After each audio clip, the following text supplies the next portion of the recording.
and welcome to At Its Pace. And we are talking about something very important today. Very important. Very, very, very, very important. What are we talking about? So important, today? we don't even know what it is. What is it, babe? How to get your kids to respect your marriage. Very important. So we realize and recognize that in many relationships, I'm not talking about ours, especially since our daughter's in earshot tonight. Many relationships where a child ends up coming in between a husband and a wife, causing conflict. I'll tell you a good example of that. It is easy for a child to come in and ask dad for something that she knows he'll say yes to, when instead she knows if she had gone to mom, she would have said no. And so kids learn how to manipulate and play one against another. And that's something that's an easy thing to do. What? You been played? I wasn't saying that. I wasn't talking about our family. But kids are born with the spirit of manipulation. They know how to get their way.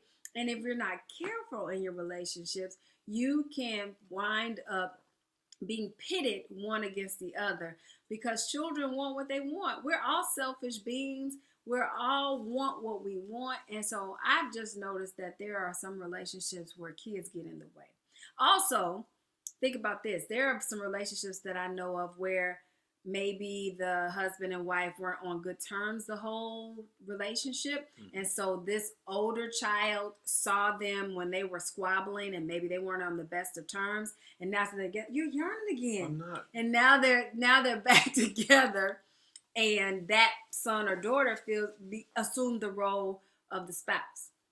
And so now there's got to be some shifting so that child understands, okay, that might have been the way it was, but now mommy and daddy are back together. We're doing well.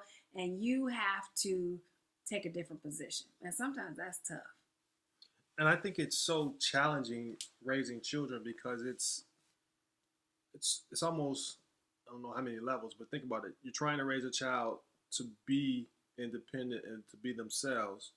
You're trying to model what a good marriage is, a good family structure is, and then you're trying to show them how to interact with the opposite sex.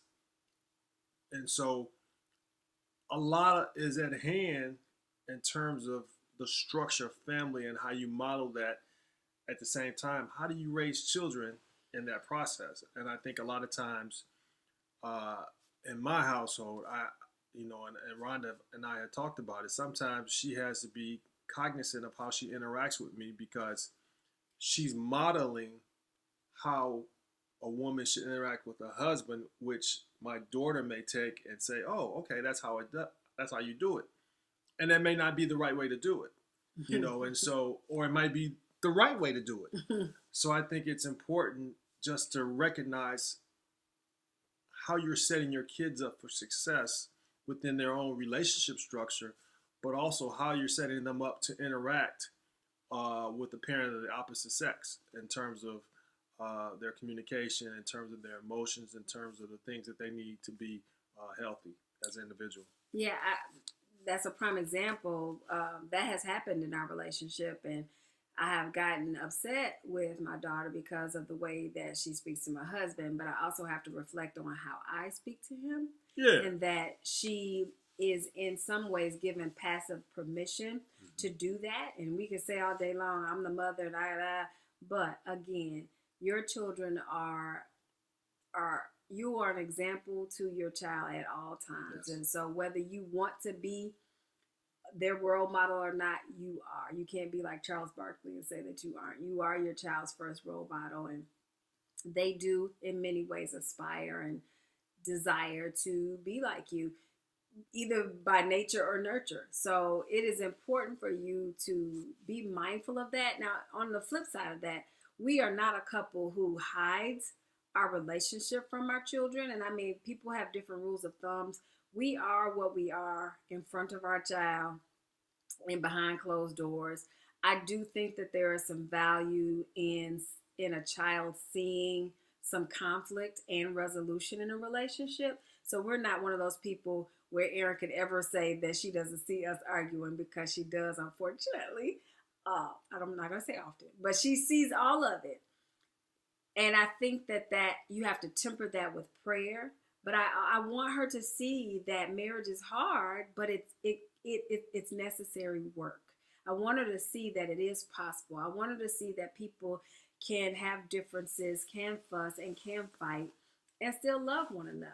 And so I think we have to work hard on trying to even that out. But just know that how you respond and react to your spouse is exactly the way your child will perceive that they are supposed to do that. And I think what will happen is at one point in time when the child gets older, they will start to emulate, uh, they will model and do what they've seen, you know, and so. Or do the exact opposite. Or do the exact opposite. You know, I even think about growing up and the things that I saw, you know, like you said, you take from it and you apply it.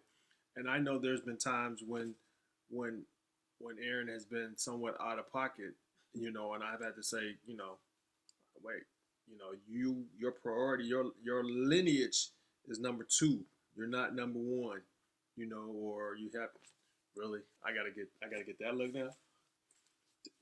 I didn't do anything. You Keep want to talking. apologize? You want to apologize? I didn't do anything. That's another video. I'm sorry. Yeah.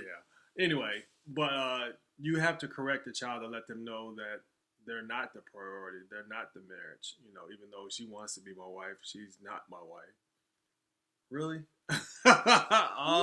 all that right there. I like my lipstick today. Yeah. But as you can see, you got to have fun with it. And you have to be very true and transparent with your children to let them know how things should be done. I do want to say one more thing. I also think that it is important for you all to parent together, and that if there is a time when you might see that your spouse is reprimanding or disciplining in a way that you don't think is great, that be something that you all discuss. That's something that you need to discuss out of earshot of that child, because here's what I know about children. Again, they will see that as a way to, again, get in and separate and divide and conquer, right? So if they see, oh, every time dad gets on me, mom jumps in, or vice versa, then they are going to try to use that on a continual basis to get their way.